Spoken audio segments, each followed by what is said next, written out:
Hello everyone.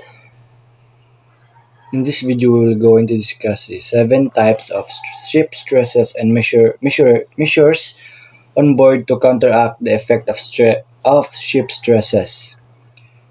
The common ship stresses we have number one, hugging. Occurs when the ship center experiences upward buoyant forces due to being unsupported by wave crest, while the bow and stern are subjected to downward forces from the weight from the ship.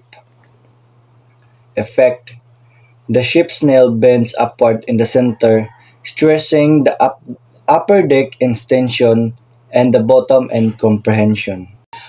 Hugging is a longitudinal bending stress longitudinal bending stress na mag-cause while ang ship is loading still in water.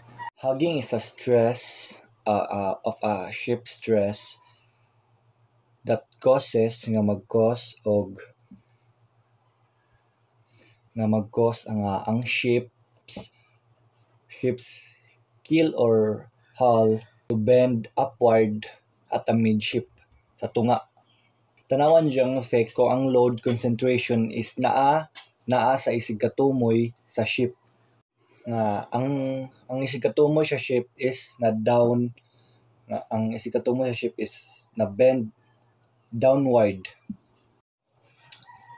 Sagging happens when the bow and stern are supported by wave crest while the center of the ship is in a wave through, causing downward forces in the center. The effect of sagging is the ship keel bends downward, stressing the bottom of tension and the upper.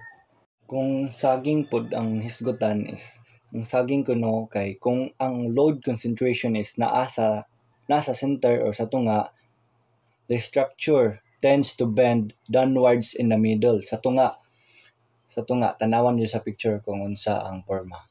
Kita niyo sa picture kay ang tunga sa ship is na downward, maunang ang tunga nga ship is molubog.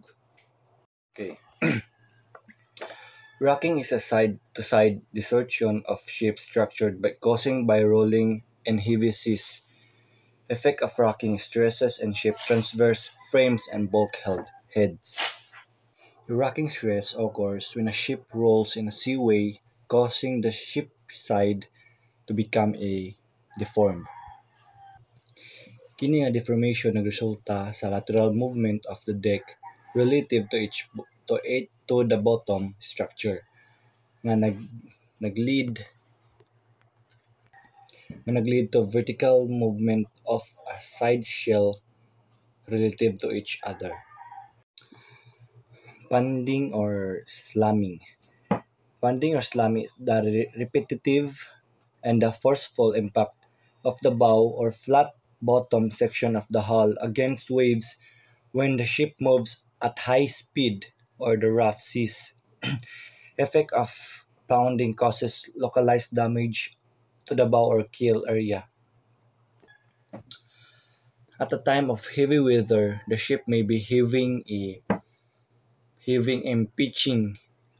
So therefore, end of emergencies from the waver, the end re-enters with the slamming effect called pounding. Extra stiffening is required to reduce the damage. Punting, alternating inward and outward movement of the hull, plates near and bow the stern due to changes in water pressure as the ship pitches and encounters waves. Effect can lead to fatigue and weakening the hull plating. Punting kuno is kanang pasod ug pagawas nga motion of the shell caused by the fluctuation in the water pressure because of the water waves. Torsional stress generated when the ship is subjected to twisting forces often due to uneven wave action on the port and starboard sides. Effects leads to twisting of the hull, particularly in ships with the wide decks like container and ships. Ang torsional stress ng mugna kung ang usa ka barko gapailalom sa mga puwersa sa pagtuyok kasagaran tungod sa dili patas nga aksyon sa balod sa pantalan ug sa mga kilid sa starboard. Sa laktod nga pagkasulti, ang ang hulagway sa usa ka pagtuis sa kapit-os sa istruktura sa barko tungod dili sa patas nga kusog nga balod nga nakapikto sa barko nga adunay mas lapad nga istruktura nga mas ilungdanon. Shear forces occurs when adjacent sections of the ship experience unequal vertical forces, especially near and midship area, or where weight distribution changes abruptly. The effect causes structural deformation and potential failure and weak points and in comprehension. Ang puwersa sa ang puwersa nga mahitabo sa ang kasikpit sa usa ka seksyon sa usa ka barko makasinati og dili patas nga puwersa nga vertikal makasinati og dili patas nga puwersa nga vertikal tinod kini labi na duol sa midship or sa tunga area diin ang pag-apod-apod sa gibukaton kalit nga mabag-o kalit nga mausab.